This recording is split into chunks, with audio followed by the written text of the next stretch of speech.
FTP நேயர்களுக்கு வணக்கம். என்று நம்மோடு நேர்காணலுக்காக இணைந்திருக்கிறார் மூத்த பத்திரிகையாளர் பிரியன் அவர்கள். தாவேகா தலைவர் விஜய் அவர்கள் அதிரடியாக ஒரு வீடியோ வெளியிட்டிருக்காரு. அந்த வீடியோல எஸ்ஐஆருக்கு பின்னாடி இவ்வளவு பூதாகாரமான விஷயங்கள் இருக்கிற மாதிரி அவர் பேசியிருக்கிறாரு. குறிப்பா ஓட்டுரிமை பாதுகாக்க வேண்டும், அதுக்கு எல்லாரும் முன்னெடுக்க வேண்டும்ன்ற மாதிரி பேசியிருக்கிறாரு. எப்படி சார் பாக்குறீங்க? நாளைக்கு அதை எதிர்த்து எஸ்ஐஆர் எதிர்த்து அவங்க போராட்டம் நடத்துறாங்கன்னு நினைக்கிறேன். நாளைக்கு 16ஆம் தேதி நாளைக்கு நடத்துறாங்க அவங்க. அதை ஒட்டி இன்னைக்கு ஒரு வீடியோ வெளியிட்டிருக்காருன்னு நினைக்கிறேன்.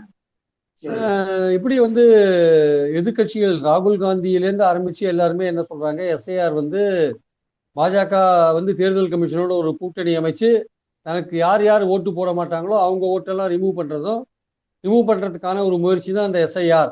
அதுல இந்த குடியுரிமை என்ற விஷயத்தை உள்ள சேர்த்து குழப்புறாங்க, மக்களை குழப்புறாங்க அப்படின்ற விஷயத்தெல்லாம் ராகுல் காந்தி பல தடவை சொல்லிட்டாரு.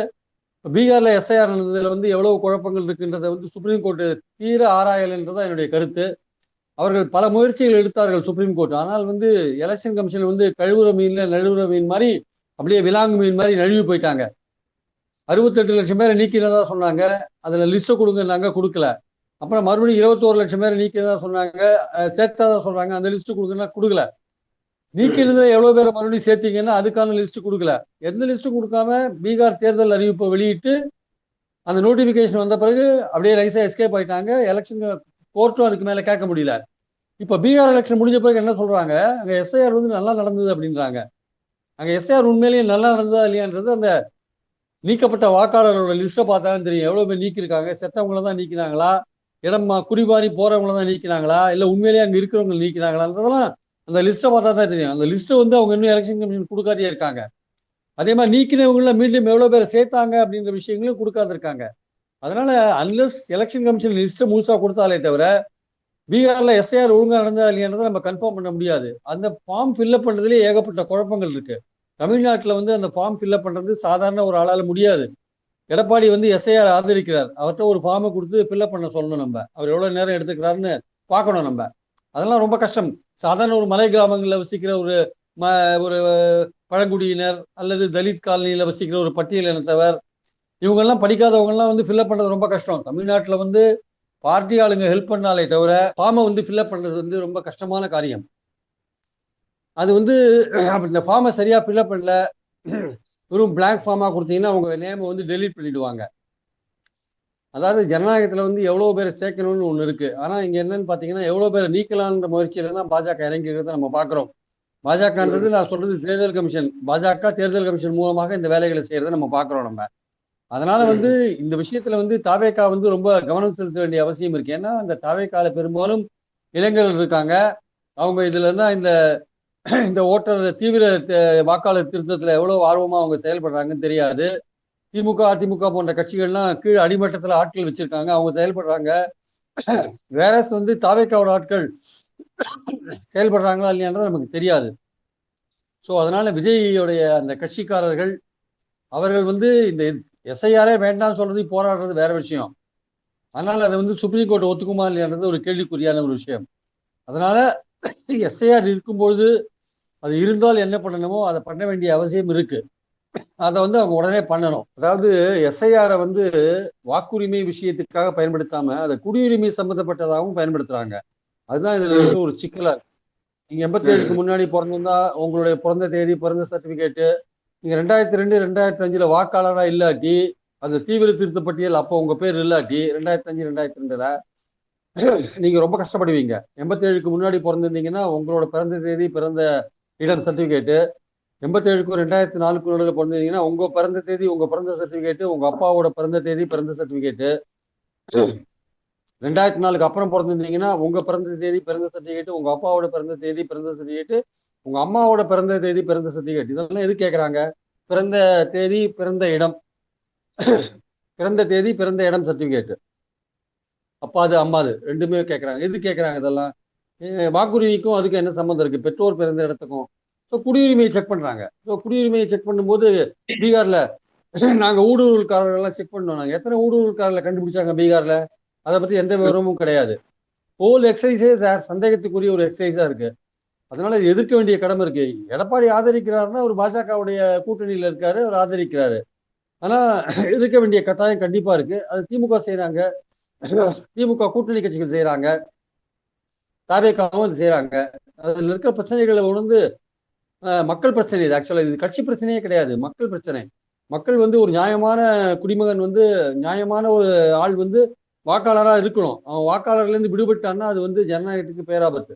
அதனால அந்த மாதிரி ஒவ்வொரு தனிமனி எந்த ஒரு தனி மனிதனும் விடுவிடாமல் அவர்களை வாக்காளர் ஆக்குவதுதான் நம்ம நோக்கமா இருக்கணும். ஆனா இங்க நோக்கம் என்னவா இருக்குன்னா எவ்வளவு பேர் டிராப் பண்ணலான்றதான் நோக்கமா இருக்கு. ஸோ இது தவறான ஒரு அணுகுமுறையில வந்து பாஜக தூண்டுதல்ல மத்திய தேர்தல் கமிஷன் இது செய்யறாங்க. ஆக்சுவலா சுப்ரீம் கோர்ட்டும் வந்து தேர்தல் கமிஷனை ஒரு கிடுக்கு இப்படி போட்டு பிடிக்க மாட்டேன்றாங்க. அவங்க கழுவுற மீன்ல நடுவுற மீன் மாதிரி போயிட்டு இருக்காங்க. சார், எஸ்ஐஆர் ஆனது இப்பொழுது வந்து தொடங்கப்படல தமிழ்நாட்டுல. இது தெளிவா விஜய் அவர்களுக்கு தெரியும். ஆனா விஜய் அவர்கள் காணொலியை இப்ப வெளியிடுறதுக்கு காரணம் இந்த பீகாருடைய ரிசல்ட் அப்படின்னு நம்ம பார்க்கலாமா சார்? அதோட எதிரொலியா பார்க்க வேண்டிய அவசியமும் இருக்கு. ஆனா அவர் ஏற்கனவே இது சம்பந்தமா எதிர்ப்பு தெரிவிச்சிட்டாரு. இதுக்கு முன்னாடியே வந்து எஸ்ஏஆருக்கான எதிர்ப்பை அவர் தெரிவிச்சிருக்காரு. அதனால வந்து காணொலி இப்ப லேட்டா வெளியிட்டு இருக்காருன்னா அவரோட பீகார்ல வந்து எஸ்ஐஆரும் ஒரு காரணம். ஆர்ஜேடி காங்கிரஸ் தோல்விக்கு எஸ்ஐஆரும் ஒரு காரணம். எஸ்ஐஆர் மட்டும் காரணம் சொல்ல மாட்டேன், எஸ்ஐஆரும் ஒரு காரணம். அங்க எவ்வளவு பேர் நியாயமா விடுபட்டு இருக்காங்கன்ற விஷயம் வந்து தேர்தல் கமிஷன் அந்த லிஸ்ட்டை கொடுத்தாதான் தெரியும் ஆக்சுவலா. ஆனா அங்க எதுவும் கம்ப்ளைண்ட் இல்லைன்றாங்க. ஒவ்வொரு கிராமங்கள்ல இன்டீரியர் கிராமங்கள்ல யார் யாருக்கு வாக்கு இல்லை, அவங்க என்ன விதமான படிக்காதவர்கள்லாம் எப்படி சார் கம்ப்ளைண்ட் பண்ணுவாங்க? உனக்கு ஓட்டு இல்லைன்னு சொன்னா அவன் பாட்டு போயிட போறான். அது எங்கேயோ அது அங்க உள்ளூர்ல என்ன நடந்ததுன்னு தெரியாது. ஆனால் தேர்தல் கமிஷன் அந்த நீக்கப்பட்டவரோட லிஸ்ட்டை கொடுக்கல, அது உண்மை. அதனால பீகார்ல வந்து ஆர்ஜேடியும் காங்கிரஸ் என்ன சொல்றாங்க, எஸ்ஐஆர் வந்து ஒரு காரணம், அவங்க தோல்விக்கு ஒரு காரணம், அது நடத்தப்பட்ட விதம் ஒரு காரணம், அதுல கேட்கப்பட்ட கேள்விகள், அது குடியுரிமை சம்பந்தப்பட்ட ஒரு விஷயமா அது கொண்டு வந்ததுனால அது ஒரு சந்தேகத்துக்குரிய ஒரு விஷயம். வாக்குரிமையை செக் பண்றாங்களா, குடியுரிமையை செக் பண்றாங்களான்னு தெரியாத ஒரு விஷயமா இருக்கிறதுனால அது வந்து தீவிர எதிர்கட்சிகள்கிட்ட வந்து ஒரு பெரிய எதிர்ப்பை உண்டு பண்ணியது ஆக்சுவலா. ஸோ விஜய்க்கும் வந்து ஒரு பிரச்சனை இருக்குல்ல. நாளைக்கு அவருடைய ஆட்கள்லாம் வந்து எல்லாம் பெரும்பாலும் இளைஞர்களா இருக்காங்க. அவர்கள் இந்த அளவுக்கு ஒரு ஆர்வம் எடுத்து அந்த வாக்காளர் படிவத்தெல்லாம் வாங்கி ஃபில்அப் பண்ணி பர்டிகுலர்ஸ் எல்லாம் கேதர் பண்ணி கொடுப்பாங்களா இல்லையான்னு தெரியாது. அப்போ அவர்கள்லாம் விடுபட்டா அப்போ விஜய்க்கு ஒரு பெரிய நஷ்டமா போயிடும் இல்லையா? ஸோ விஜய் அதனால கொஞ்சம் தீவிரமா இப்பதான் களத்துல இறங்கியிருக்காரு. பீகார்ல வந்து பிரசாந்த் பிரசாந்த் கிஷோர் வந்து அவருடைய கட்சி படுதோல்வி அடைஞ்சிருக்கு. மூணாவது அணியா அவர் வந்து விஜய்க்கு வந்து ஒரு ஆலோசகராக இருந்தார். அவருடைய கட்சியே படுதோல்வி அடைஞ்சிருக்கு. ஸோ அவராலேயே வந்து ஓட்டுகள் வாங்க முடியல. அதனால வந்து அங்க வந்து பிரசாந்த் கிஷோர் ஒருவேளை சொல்லியிருக்கலாம், எஸ்ஐஆர் வந்து கொஞ்சம் உங்க மாநிலத்தில் நீங்க தீவிரமா நீங்க அதை எதிர்க்க வேண்டிய அவசியம் இருக்கு, அதனால பாதிப்புகள் இருக்குன்னு பிரசாந்த் கிஷோர் கூட விஜய்கிட்ட சொல்லியிருக்கலாம், சொல்ல முடியாது. ஸோ அதனால அதோட பாதக அம்சங்கள் எல்லாம் பார்த்துதான் வந்து இப்ப விஜய் இறங்கியிருக்கார். ஏற்கனவே திமுக அது சம்பந்தமா வழக்கு வந்து சுப்ரீம் கோர்ட்ல போட்டிருக்கு. சுப்ரீம் கோர்ட் வந்து இதோட அவசரத்தை உணராமையே அவங்க வந்து விசாரிக்கிறாங்க. ஆக்சுவலா அதை தள்ளி போட்டாங்க 26ஆம் தேதி. இது அவசரம்ன்ற ஒரு விஷயமே அவங்க மறந்துடுறாங்க. அடுத்த மாசம் 4ஆம் தேதிக்குள்ள முடிக்கணும் அப்படின்னா ஏன் இதுக்கு அவசரம்? தமிழ்நாட்டுல மழை காலம், இது புயல் அடிக்கிற காலம், அரசாங்கத்தோட மிஷினரி வேற வேற விஷயங்கள்ல கவனம் செலுத்துற ஒரு காலம். அதுல வந்து இப்போ வந்து நீங்க திடீர்னு இதை வந்து அவசரப்படுத்தினீங்கன்னா என்ன அர்த்தம்? அந்த காலம்லாம் வந்து ஒரு படிக்காத குடும்பத்துலலாம் அதை ஃபில்அப் பண்றது ரொம்ப கஷ்டம். ஒரு போட்டோ எடுத்து ஒட்டணும்ன்றான், லேட்டஸ்ட் போட்டோ. சில பேரை கேட்டா ஒட்ட வேணான்றான், சில பேரை கேட்டா ஒட்டுன்றான், சில பேரை கேட்டா நீ அந்த காலத்தை ஃபில்அப் பண்ணாதன்றான், சில பேரை கேட்டா இந்த காலத்தை ஃபில்அப் பண்ணாதன்றான்.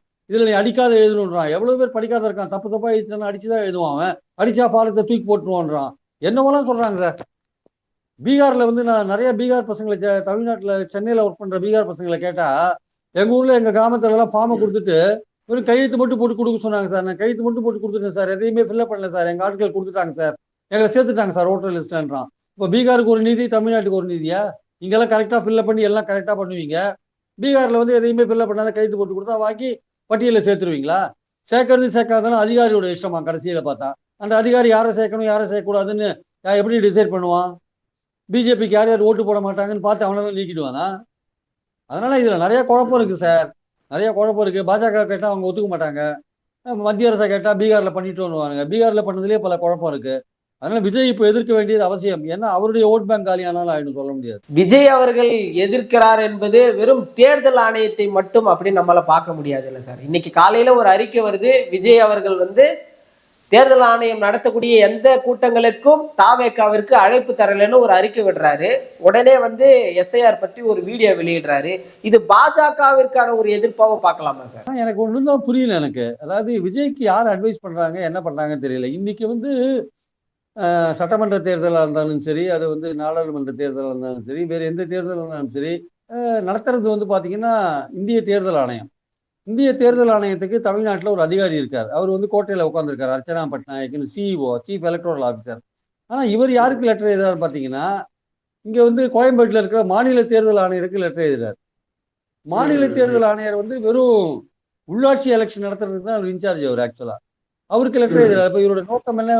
ஒரு இந்திய தேர்தல் ஆணையத்துக்கு லெட்டர் எழுதல. அவங்க தான் சர்வ கட்சி கூட்டத்தெல்லாம் கூட்டுறாங்க ஆக்சுவலா. இப்ப சமீபத்துல எஸ்ஐஆருக்குலாம் அவங்க தான் கூப்பிட்டாங்க. அப்ப அவருக்கு எழுதாம வந்து ஏன் வந்து மாநில தேர்தல் ஆணையருக்கு எழுதினாங்க? மாநில தேர்தல் ஆணையர் உள்ளாட்சி தேர்தல் தானே நடத்துறாரு. இப்ப சமீபத்துல உள்ளாட்சி தேர்தல் நடக்கிற மாதிரியான எந்த விஷயம் தெரியல நமக்கு. அப்போ அவருக்கு அட்வைஸ் பண்றவங்க இந்திய தேர்தல் கமிஷனோட ஆபீஸ் ஒண்ணு தமிழ்நாட்டுல சென்னையில இருக்குன்றதையே சொல்லலையா? அவங்க அட்வைசர் 4 பேர் இருக்காங்க. ஒருத்தனுக்கு 4 பேர் இருக்காங்க. அதுல குழப்பமா இருக்கு. விஜய் இவ்வளவு இக்னோரண்டா அறியாமையிலேயே இருக்காரு ஆக்சுவலா. நமக்கு தெரியல உண்மையிலேயே. விஜய் வந்து அறியாமையில இருக்காரா, இல்ல அவரோட அட்வைசர்ஸ் அறியாமையில இருக்காங்களா? அவங்க ஏன் மாநில தேர்தல் கமிஷனுக்கு லெட்டர் எழுதினாங்கன்னு நமக்கு புரியல சார் ஆக்சுவலா. இந்திய தேர்தல் கமிஷனோட தமிழ்நாட்டு அதிகாரி கோட்டையில உட்கார்ந்துருக்கிற சீஃப் எலக்ட்ரல் ஆஃபீஸருக்கு லெட்டர் எழுதணும். அவங்க தான் இந்த எஸ்ஐஆர் விஷயத்தெல்லாம் கவனிக்கிறாங்க. அவங்க தான் வந்து சட்டமன்ற தேர்தல் நடத்துறாங்க. அவங்க தான் நாடாளுமன்ற தேர்தல் நடத்துறாங்க. இதுக்காக மாநில தேர்தல் ஆணையருக்கு, உள்ளாட்சி தேர்தல் நடத்துற மாநில தேர்தல் ஆணையருக்கு, ஸ்டேட் கவர்மெண்ட் அப்பாயின்ட் பண்ணின மாநில தேர்தல் ஆணையருக்கு எதுக்காக விஜய் லெட்டர் எழுதினாரு? அவருக்கு இந்த அடிப்படை விஷயம் கூட தெரியலையான்றது எனக்கு ஆச்சரியமா இருக்கு சார். நிச்சயமா சார், தற்கால அரசியல் சூழ்நிலை இருக்கக்கூடிய பல்வேறு விஷயங்களை பேசணும். நன்றி சார். Thank you sir.